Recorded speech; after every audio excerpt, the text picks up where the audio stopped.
Welcome to the Kolbecast, episode 312. Thank you for joining us. Today, Bonnie and I are joined by the University of St. Thomas's Dr. Tom Harmon.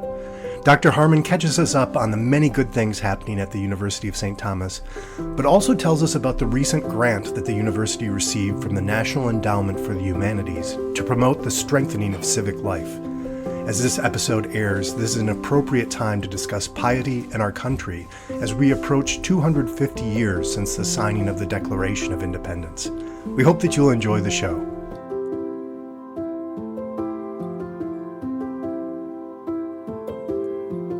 Hi there, I'm Bonnie, Kolbe homeschooling mom of 4 lads and lasses, liturgical musician, popcorn, and podcast fanatic.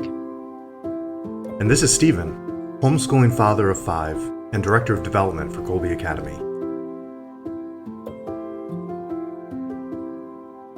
Hi, Stephen. How are you? Doing very well. This is, I think, our 5th year in Arkansas, and discovering that Arkansas kind of follows the seasons pretty carefully. I was growing up in Wisconsin. I'm used to, you get fall and then winter, and that kind of lasts for about 6 months, and then you get a quick spring. But in Arkansas, we're getting some leaves, some plants. Everything is kind of starting. We're still going to have some cold before the end of it, but we're getting there. Yeah, we're getting there at this time when we're recording. Very nice. And then one last blast, like, oh, just kidding, flowers. Yeah, we will have that. Yeah. That will come. Yep. Well, today we're visiting with Dr. Thomas Harmon, who is Division Dean of the Core and Centers for Excellence at the University of St. Thomas in Houston. So there's not a whole lot of snow down there, but UST Houston is one of Kolbe's college partners, and Dr. Harmon's here to talk to us about the 250th anniversary of the founding of the United States, or semiquincentennial, just wanted to practice that word, this July 2026, the contributions made by Catholics in the founding and life of the United States, the importance of civic engagement for us as Catholics, and the humanities initiative he is overseeing at UST called Educating for Liberty. We'll also take a look at the ways that Kolbe Academy helps form students to be faithful, engaged citizens. Hi, Dr. Harmon. Welcome to the Kolbecast. Thank you. Thank you for having me. It's very good to visit with you guys. Oh, it's lovely to meet you and great to visit about this topic. There's a lot of excitement building about the 250th anniversary of the United States. And so great to get in on that conversation and have this to look forward to as it draws closer. How do you typically introduce yourself to a fresh crop of students in one of your courses at UST? And what else would you have us know about you? Yeah, so I just have them call me Professor Harmon. I do prefer that my students call me professor rather than doctor, because that's my relationship to them rather than my credential. Okay. I've been at UST since 2011, and so it's been a little while.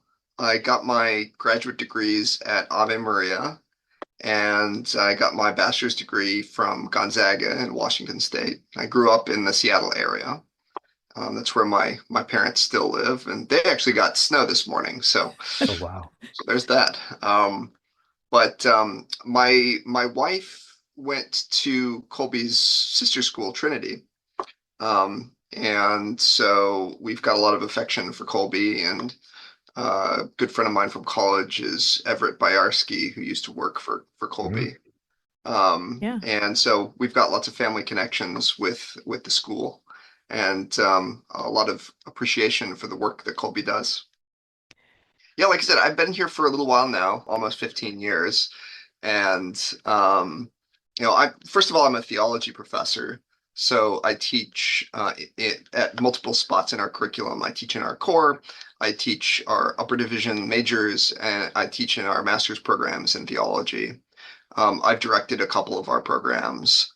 I've been chair of the theology department, and now I'm division dean, which is an odd title actually. It just means that I'm not quite a chair and I'm not quite a real dean. I'm something in between.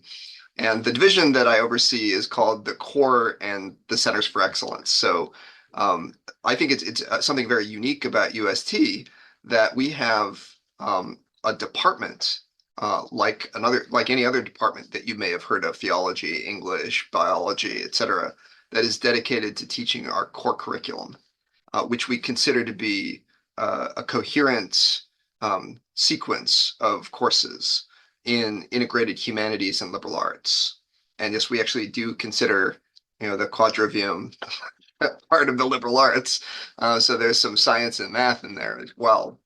I'm very proud of our core. I think it's a unique kind of program, and it uniquely takes seriously the integration of the various subjects and draws strongly on the Catholic intellectual tradition. So I do think that students going through our core will get a very coherent and broad experience of the entirety of our intellectual patrimony. So that's in my division, as are a couple of these centers for excellence, which are sort of distinct academic programs with distinct missions. So we've got a Center for Faith and Culture, which is really dedicated to faithful citizenship, which obviously is relevant to the subject of our grant. We have an honors program, which is a team-taught Socratic seminar style minor. Of course, one thing we'll talk about perhaps later is that part of the grant is to expand the honors program not only into a major, but also just the number of students in it. And we have a Center for Irish Studies. Our school nickname is the Celts, actually. And finally, we have a Center for Ethical Leadership, which runs a minor. And ethical leadership, Irish Studies, and honors all offer full scholarships. So that's probably something relevant for Kolbe listeners. Yeah. We haven't always offered full scholarships in those programs, but we've started actually just this year. So it's relatively new for us, but we're very excited about it. And most of the programs I just mentioned are involved in the grant as well. So that's why I felt it might be justified for me to spend a little bit of time talking about them. Sure. For my own self, I do like scholarly work on St. Augustine and political theory, and also actually media. So it's possible that some of your listeners, although I won't hold it against them if they haven't, but it's possible they might have seen the occasional movie review that I've written in Catholic World Report or the American Conservative or places like that. So. Okay. Wow. Lots of good stuff there. And all the more reason for some of our Kolbe students who are considering next steps after Kolbe to consider USD. We've done a few episodes. It's been quite a while since we talked to anyone from UST on the Kolbecast, so we're overdue for that. So we're grateful to kind of check in with you and see how things are going now, and encourage folks to have another look. Yeah, I mean, our honors program is really great, by the way. So it's sort of a St. John's College style seminar. But we actually have two professors in the classroom at all times from different disciplines. So one cool thing about having like two tutors in the seminar classroom is that if you've got one tutor, oftentimes the students want to figure out what it is that the tutor wants them to say. But if there are two, it's really harder to do that. And so it ends up being this great learning opportunity, because the student is forced not just to come up with something they think that the professor will want to hear, but to actually think about the material and what's correct and what's true. That's a really interesting component, just because we're kind of trained going through a lot of the school systems to do that, to figure out what is it that you expect out of me so that I can produce that.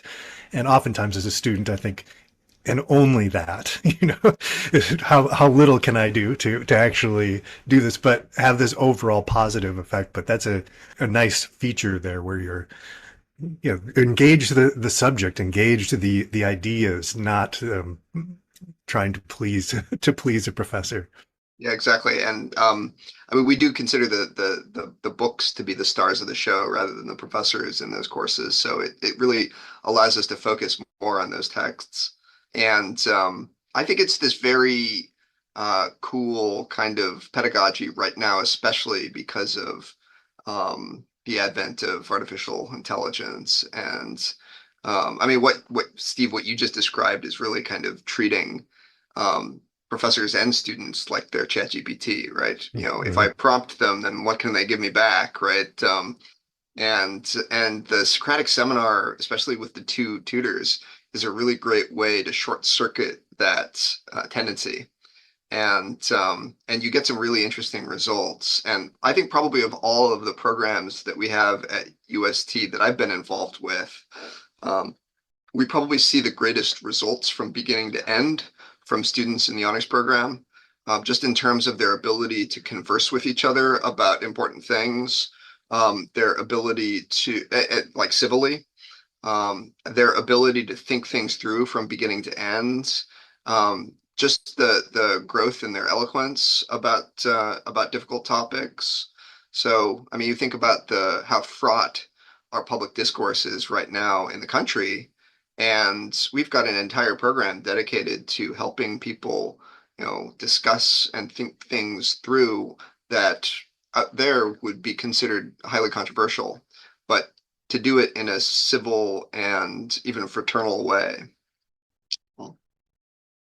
Definitely speaking my language here. I'm a Thomas Aquinas College graduate from back in the day. So all seminar style and all, no electives, all ordered. So when you're talking about your core and these, it's like, yeah, I mean, I love, I love my education. It seems, again, I'm sure with what you're seeing there, it is so appropriate in this upcoming age of AI and trying to both the rapid change of things, but also being able to evaluate, engage new ideas and not just be like taking in the nonsense that might come up.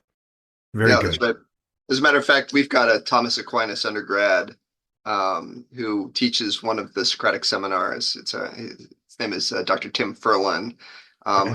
who is also he's a philosopher now, but he's also the director of our ethical leadership program, and he teaches the fourth seminar in our honors sequence, which is dedicated to essentially modernity, the age of revolutions. And so we have him teaching that course with a physicist. So it's a pretty Great. cool Yeah. experience. That is neat.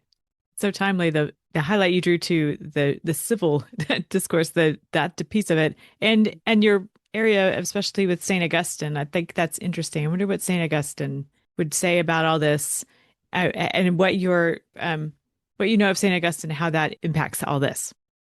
Yeah, I mean, I've been thinking about that quite a bit. Like, what would Saint Augustine say to us now, right? And it's certainly not, um, a special or a rare thing to make the comment that our age and St. Augustine's age seem to have certain things in common. It does seem that there's a kind of political and civilizational decline that's happened. We can see it in our institutions of civic institutions and educational institutions. Um, Decline in the family, the rise in strange new religions. There's a lot of similarity there, but there is, I think, one important difference, namely, one of St. Augustine's main tasks was to try to moderate the attachment of the Roman to Rome, okay, which was a kind of fanaticism and was almost totalitarian in its dedication. And and so what he wanted to do is to attach human beings to the city of God. Okay.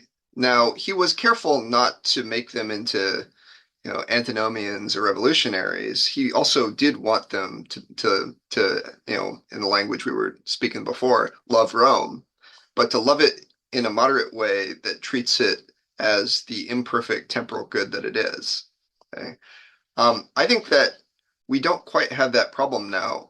Actually, right now, our besetting problem politically is that we aren't attached to our country at all. And there's a lot of reasons for that. I think philosophic liberalism acts as a kind of acid wash on those sorts of particularistic attachments. And so we've been bathing in that acid wash for centuries now. And so we actually have a hard time loving particular things like our country, our city, even our local communities.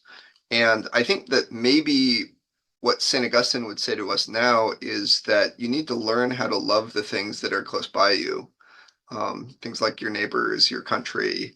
And it's actually by comparison with you're loving those things that you can really understand how to love the city of God. So it's not an altogether dissimilar type of thing to love an imperfect good and to love the perfect good of the things of God. And so I think he might tell us that we're lacking reference points, and that we really do need to work on both loving our imperfect temporal goods that are around us at the same time as we work on loving God. It is always interesting to me, having read about the founding of our country, and the different documents that you see, and the different debates that were going on, and the different philosophical principles that were you know being engaged at the time, just to see, like, how can you not love this great experiment now going on 250 years, right? I mean, where I mean, I'm sure maybe part of that disdain is just a lack of understanding of the magnificence of what we have here compared to, I mean, I would assume it. I hope it's in ignorance and not disdain. But Yeah, I think that's right. I think Catholics have always felt a little bit like outsiders in America. There weren't a whole lot of us there at the beginning, and so we didn't have a shaping role at the founding. Uh, but I do think that America has been like a uniquely welcoming country, especially when compared with the rest of the world in the last couple hundred years. And Catholics can be extremely grateful for all sorts of blessings that we've received through that experiment. There's just a lot of good there, and it's a testimony to the wisdom and the virtue of the founders that they set up a system that could be so welcoming to Catholics. Obviously, in addition to others as well. Um, but that's the thing, is that politics is the realm of imperfect goods that is considered by natural reason, hopefully elevated by grace. But the Constitution was something that was developed by people using their brains, and they did a pretty good job. And because of that, it reaches up to higher things, even if sometimes it doesn't realize it. And those kind of happy accidents are maybe some of the best and most surprising things about America, as they pop up here and there in our history. So there's lots of wonderful little Easter eggs in the American experiment. So there's an old friend of mine who's passed away now that used to say that the combination, if you take a look at the founding, there's this strange combination of like providentialist Protestantism and deism. And if you put them together, and maybe you squint a little bit, you can get a kind of accidental Thomism out of it.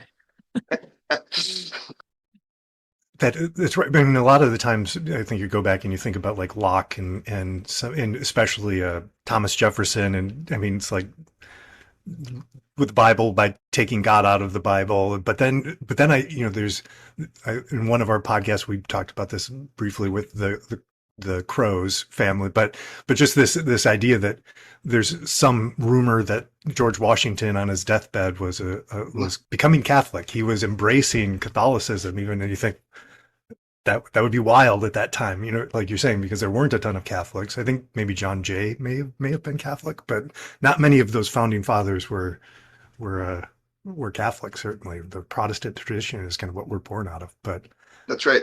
That's right. But even there, we think of contemporary Protestantism and obviously kind of Pentecostalism and even evangelicalism is, pretty far away from the Protestant experience at the founding. I mean, if you go back and you look at the kind of curriculum that Harvard and Princeton were offering, you had to prove the existence of God in Latin.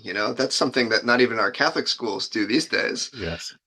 So there was a hefty intellectual um, uh, elite for the Protestants there that actually like heavily scholastic influenced, and it was Protestant scholasticism, but there were roots there in the older medieval tradition, and to some degree, I think that I mean I would hope that one of the things that the Catholic Church in America can help do for our Protestant friends is to kind of remind them of that older intellectual tradition and spiritual tradition that they had. That is, in some ways, not every way, but in some ways, closer to certainly the Catholic experience, if not also the Catholic intellectual tradition. That seems like a good segue into talking more about Educating for Liberty, this sizable undertaking that you're heading up for the 250th anniversary of the founding of the United States. What is it, Educating for Liberty, and how did you come to be involved? Give us the scoop on it. Yeah, good. So, I mean, the background is that obviously in the past, the National Endowment for the Humanities, which is a federal agency dedicated to, supporting the humanities in America, hasn't been super friendly to like Orthodox Catholic and other sorts of conservative institutions. But that did change under the current administration. The chairman, interim chairman at that point, Michael McDonald, is a PhD graduate of the Catholic University of America, and I think was actually excited to receive a grant proposal from a Newman Guide school. And so that's just we'd never gotten a grant from the National Endowment for the Humanities before, and I think we may be the first Newman Guide school to get one. And so it just shows there's a new openness to the sorts of things that we want to do, which is gratifying. So the idea really was, let's take some of the programs that we already have that we think are good and increase their scope. So I've already talked about the honors program. I love our honors program. I think it's just a gem. And I mean, the basic thought was just, wouldn't it be cool if we could do more of that? But obviously, doing that, increasing its footprint requires some resources. And so, I mean, the two things that we want to do is are to develop a major. Right now, it's an 18 credit, essentially a minor. We'd love to get it up to 36, 39 credits, and keep the minor as well, but also offer a major on top. And also, our cohorts of students, each class are about 18 to 24, and we'd like to have two of those. And so what you need to do is to train professors in this pretty unique pedagogy. I mean, not everybody has had the experience of having even learned in that kind of setting. And so we need to be able to onboard them, which takes time and money. We also wanted just to get the word out about the program. And so we asked for some money just to do outreach about it, really. And so we'll be doing that. And it's also going to fund 2 full scholarships as well. And the idea with the honors program, because you might think, okay, I've heard you say you've got this Socratic team taught great book seminar. What the heck does that have to do with civics? And our proposal to the NEH was that you can't understand America without understanding its roots in deep Western civilization, especially the classics. And there's no better place to learn the classics as an undergrad than in a great books program, I think. And so that's the explicit case we made to the NEH. We also said that we think that as a Catholic institution, we've got something unique and interesting to say about that history. And they were very positive about that in their letter back to us. So part of the proposal was just take a couple things that we already do, the honors program and our core, and strengthen those. Okay? So there are a couple other things though that we proposed that are new programs for us. So one thing we're going to do is we're going to found a humanities, like a public humanities project that is dedicated to explicating the role of faith and the liberal arts at our founding and throughout our history. Um, so uh, that's a little bit of a broad topic. We are going to narrow it down as we get more into the planning stages. But the point is to show that something like UST's mission, which is really faith and the liberal arts, was operative at the founding in important ways and have led throughout our history to American flourishing. And that will produce conferences, public lectures, and both a physical and a virtual museum exhibit. I think also maybe some curricula as well for like high schools. So that's one thing. The other thing is we thought, well, it'd be a good idea to figure out what Americans think about their country right now. And so one of the things we're doing is we're launching a social science survey about civics and Americans' opinions on America. Why? Well, we think that it'd be a good idea to figure out what people think about the country, so that we can start thinking about how to prepare our students to love their country. So I've got this line in the press release about teaching about America without cynicism or ideology. And I mean, you guys know this as well as I do. You go into your standard American classroom in the public schools and probably a lot of private schools also, and you get sort of the deconstructivist version of America, and you find out about all of the terrible things that we've done, some of which are true, some of which are not actually true, and very little about the good that we've accomplished, and very little about the wisdom of our Constitution and institutions and things like that. And so, but we need to know what people actually think about these things in order to start developing programming to present them with the good. And we do think that it's actually something that we owe to our children to show them what's good about their country so that they can love it. Okay, so I mean, think about that. Like, as a child, as an adult, but especially as a child, you want to love your parents. Okay, you want to love God, and you actually want to love your country too. Okay, and so obviously, we're not in the business of papering over the real evils that we've done. Okay, but in addition to the evils, you need to allow people to love their country by showing them what's good as well. And even saying some of the good things these days is somewhat controversial, but having $1 million NEH grant behind it does tend to give you some courage. Yeah. So then the final thing that we're going to do is we already talked about AI. This year and last year, the Trump administration has really made artificial intelligence a point of emphasis in the various executive orders that have come out of the White House, and even in the grant proposal calls from the various federal agencies has talked about the civic importance of artificial intelligence. So it's a big national conversation right now. What is it? What's it doing for us? What's it doing to us? How can we use it well? How can we avoid using it poorly? And at UST, we think that those questions really can only be answered if you've got a pretty solid basis in anthropology. So you've got to be able to know what a human being is, to know how this technology ought to be used, because each technology, no technology is neutral.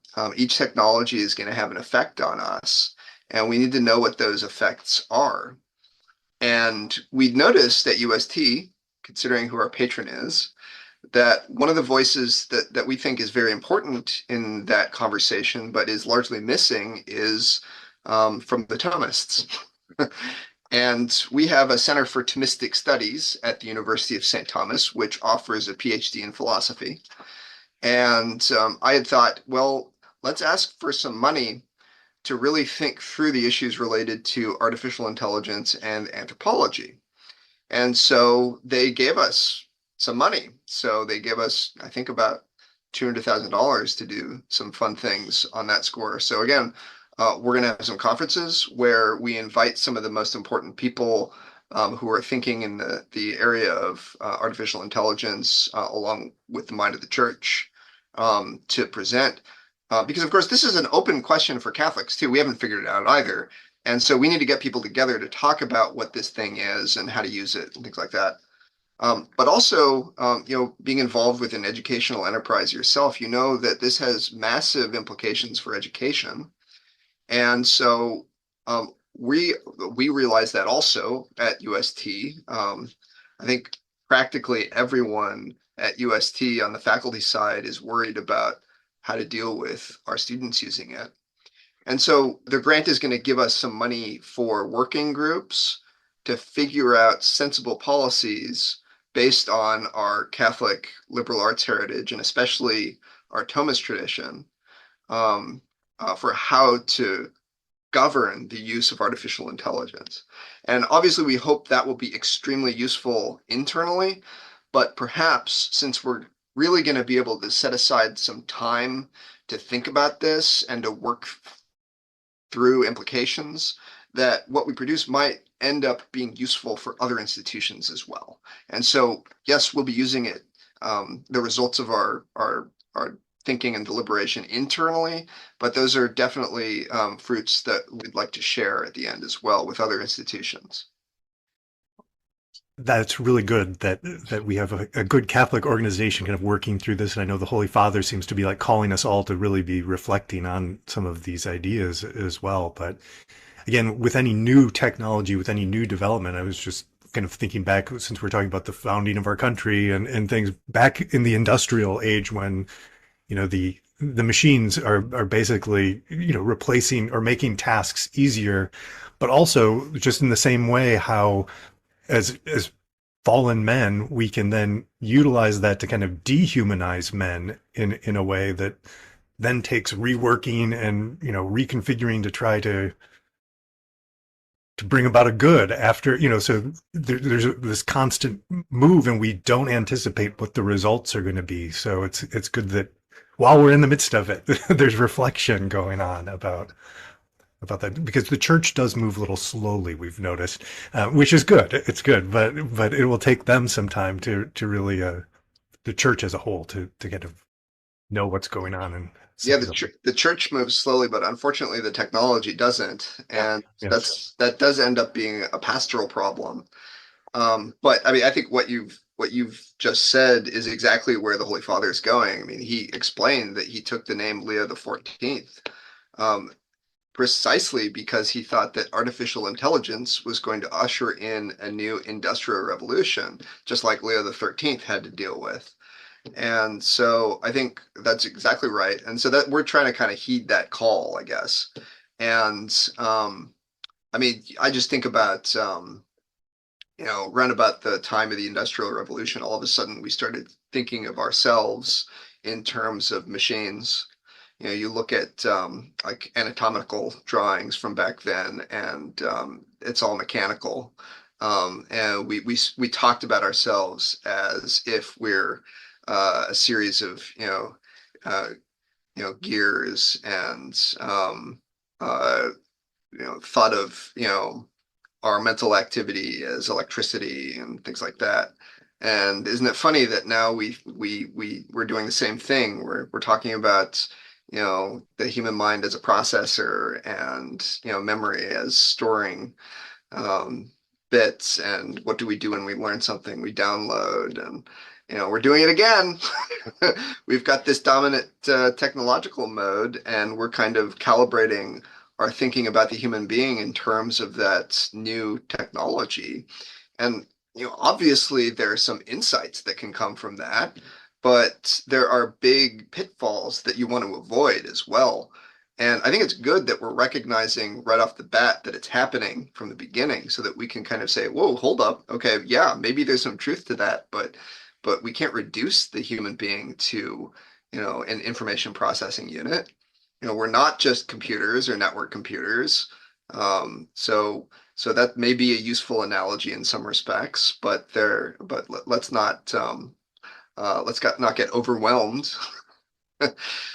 And so that's one of the things we're going to be trying to head off at the pass is a too reductivist way of thinking about the human being in terms of this, shiny, fancy new technology, which in many respects is going to be very useful, but also is going to encourage us to think of ourselves as things.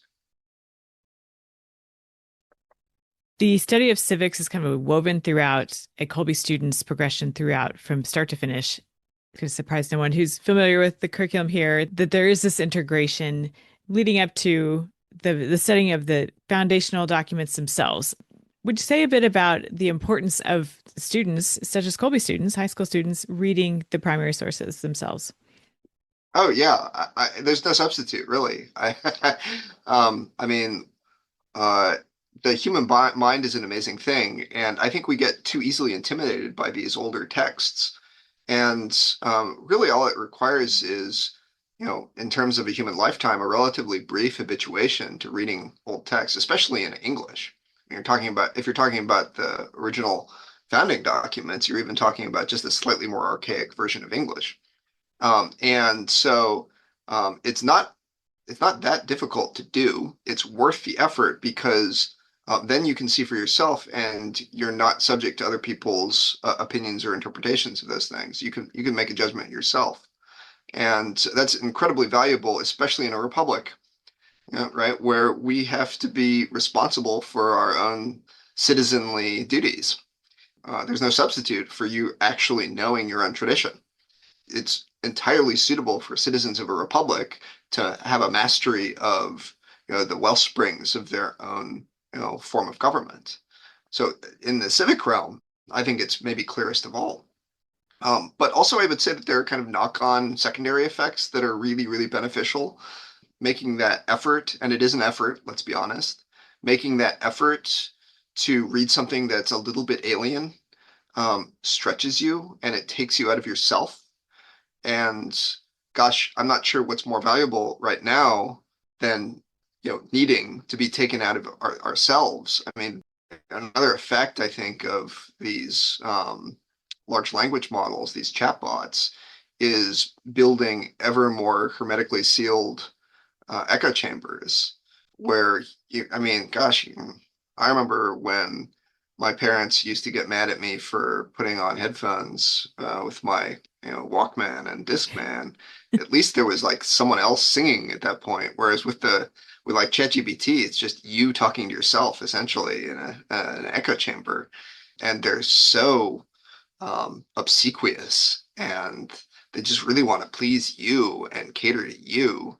And reading something that's a little beyond you from a different time um, forces you out of that shell, and it makes you into the type of person who's more capable of understanding another human being and will be less likely to interpret the entire world selfishly. I think that can happen with any type of book, but it happens most profitably with a book that is a little bit foreign. And 250 years ago is a big enough lapse in time that ends up being a foreign text to us in some respects. And so I think it's just got this wonderful secondary effect of stretching us, making us less selfish, making us more open to things that are outside of just our own little cocoons. And so I think it's incredibly important for our human and civic development to read original sources. As you were talking, just the amount of respect that it also leads to, I think we have an advantage as Catholics because we hold on to our tradition. We still love Saint Augustine and we love Saint Thomas Aquinas and we love our church fathers, and you go back and you read those and you can't help but be amazed by the intellect and the wisdom and that these men had, thousands of years ago. And the same happens if you go back to those founding documents, if you're reading, whether it's the the Constitution itself, or the Federalist and Anti-Federalist Papers, or or a little bit after, one of my favorites, Alexis de Tocqueville, Democracy in America, or any of its other writings, actually. But it's hard for me to imagine you've actually picked that up, struggled through it, and then you don't say, I don't agree. You could say, I don't agree with him on every point, but just to respect the brilliance, the magnitude of the intellects that we're looking at in our founders and some of these people 250 years ago. I don't know how you read it and don't come away without a great deal of just awe, almost, with that. Well, and if you do it with a little bit of humility, you avail yourself of an important educational opportunity, which is you're confronted with someone who's undoubtedly smarter than you are, who perhaps does have a different opinion than you, and then you have to make a decision. Am I right, or is this other person right? And that involves all of your mental and volitional faculties. And if it's an important question, then it's a really kind of existential experience that you have. Yeah, I mean, that effort to look, every person, let alone student, certainly every student, but also just every person loves their own. And it's a problem for us because of sin, but we just love our own. And so for a student, the tendency is to try to read everything in a way that will affirm whatever my priors are, and it takes an effort that's really worthwhile to think, okay, so I know what I want this text to say, okay, but what was the author actually meaning to say? And it encourages a really important discipline, that you have to actually set your own desires and biases aside and try to actually figure out what someone else wants to tell you. And in a kind of very disciplined way with a text, it's an enormously helpful training for any kind of interpersonal interaction that you have with another person. Because that's what we always have to do when we're trying to listen to each other in conversation as well. Now, having the text, it is a different kind of exercise, because, of course, if we're three talking, then if I say something that you don't agree with or you don't understand, you can just ask me. And so you obviously can't, interrogate Alexis de Tocqueville about what he meant anymore because he's dead. But if he really is a great author, then he will have left enough clues for you to figure it out. And so if you're confused or you disagree, then you can have confidence reading a text like that you can go and find the answer. It might take some effort, might take a lot of effort, but you can do it.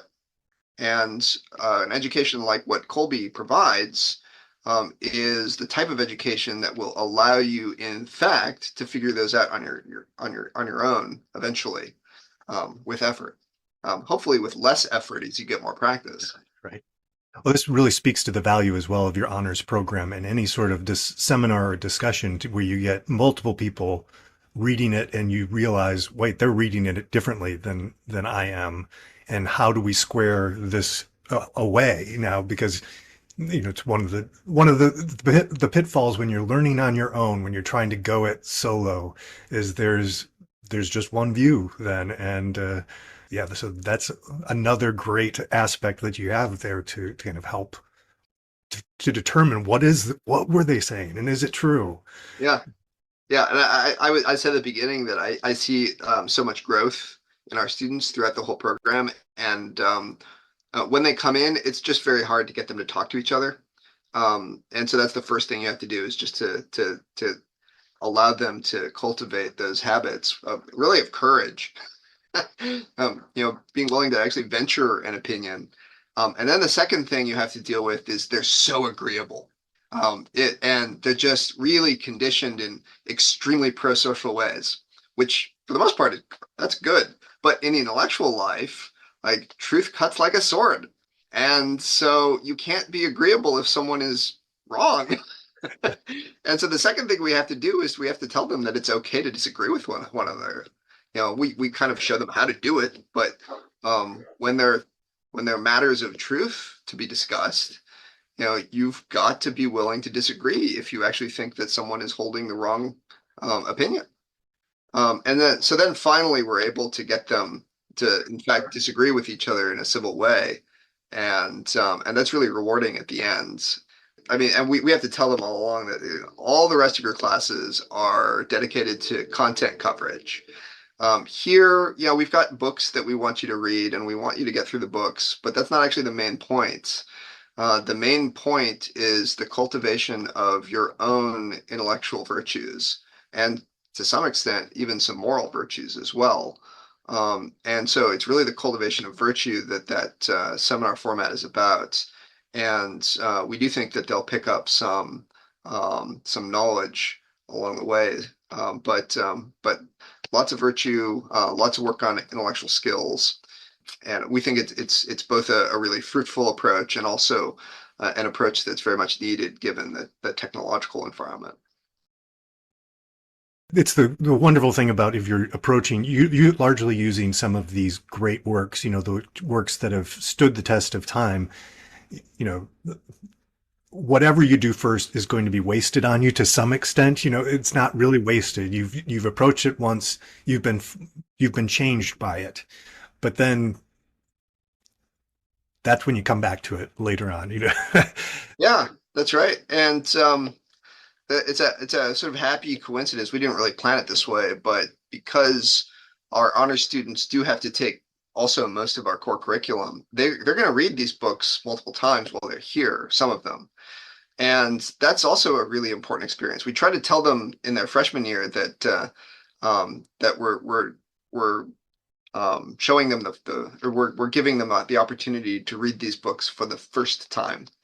And one of the fun things that you discover when you come back to great books at different points in your life is that you find different things based on ways in which you've grown.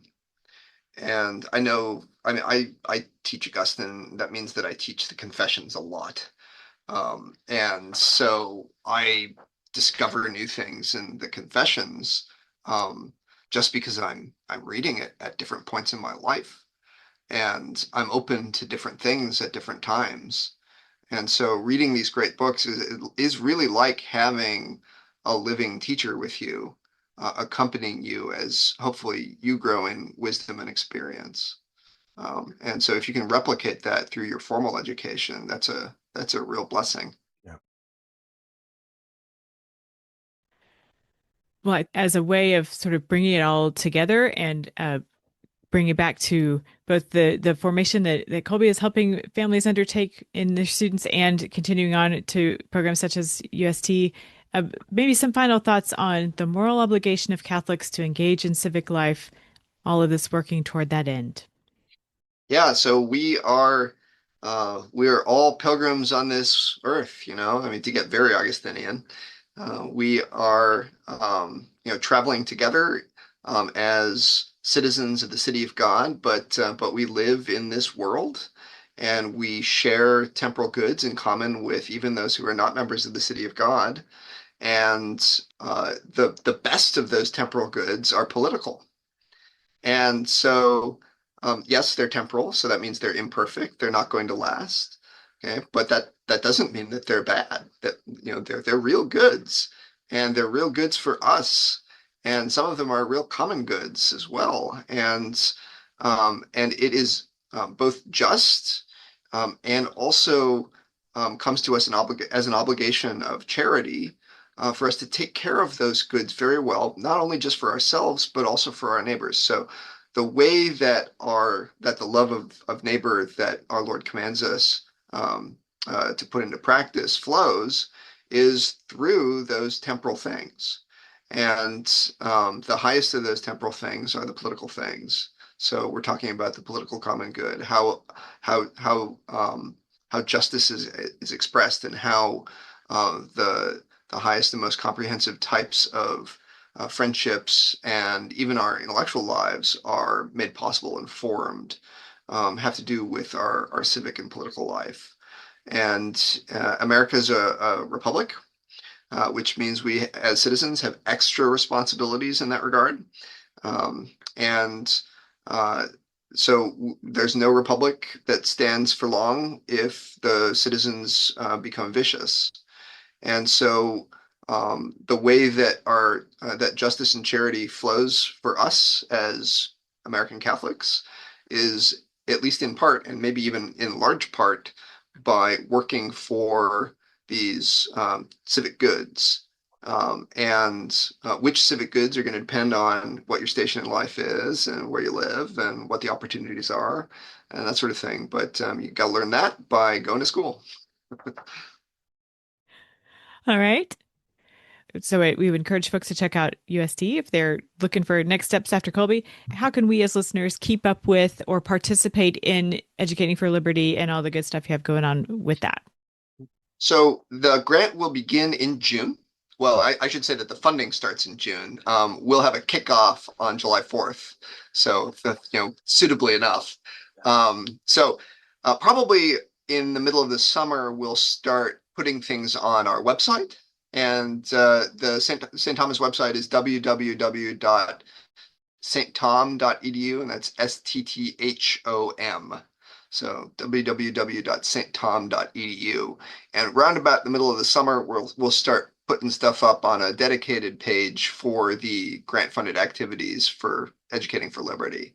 And hopefully, pretty consistently throughout the year, we'll be adding things as we complete projects and things like that. So that's the best way to follow along. And also, of course, come to us as a student, and you can be directly involved.